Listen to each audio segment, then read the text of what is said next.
देवी, कार्तिक मात्यम के 20वें अध्याय का पठन शुरू कर रहा हूँ, जिसको सुनना। राजा पृथु ने कहा, हे देवऋषि, इसके पश्चात युद्ध में क्या हुआ तथा वह दैत्य कैसे मारा गया? कृपा कर अब उस अद्भुत कथा को मुझे कहिए। देवऋषि नारद जी बोले, जब गिरजा वहाँ से अदृश्य हो गई और गंधर्वी माया भी विलीन हो गई, तब भगवान वृषध्वज चैतन्य हो गए। उन्होंने लौकिकता व्यस्त करते हुए बड़ा क्रोध किया।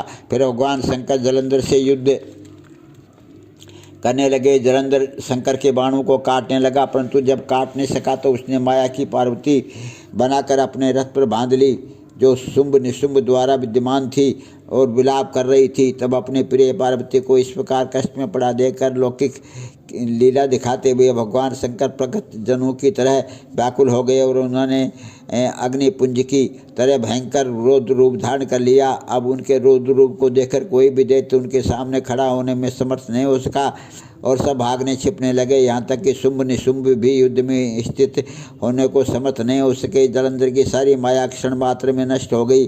संग्राम में चारों ओर हाहाकार होने लगा। शिव जी ने उन भागते हुए शुंभ और निशुंभ को शाप देकर बड़ी धिक्कार दी और उनसे कहा, तुम दोनों बड़े दुष्ट हो, तुमने मेरा बड़ा अपराध किया है। तुम पार्वती को मारते थे और अब युद्ध से भागते, पार्वती को करते थे और अब युद्ध से भागते हो। भागते का मारना पाप है, इससे अब मैं तुम्हें नहीं मारूंगा, परंतु गौरी तुम्हें अवश्य मारेगी। शिव जी के ऐसा कहने पर समुद्र पुत्र जलंधर क्रोध में अग्नि के समान प्रज्वलित हो उठा। उसने शिव जी पर घोर बाण वर्षा कर दी, पृथ्वी पर अंधकार कर दिया। तब उस दैत्य की ऐसी चेष्टा देखकर भगवान शंकर बड़े ही क्रोधित हुए तथा उन्होंने अपने चरण गुप्त से बनाए हुए सुदर्शन चक्र को चलाकर उसका सिर काट लिया। एक प्रचंड शब्द के साथ उसका सिर पृथ्वी पर गिर पड़ा और महान हाहाकार होने लगा।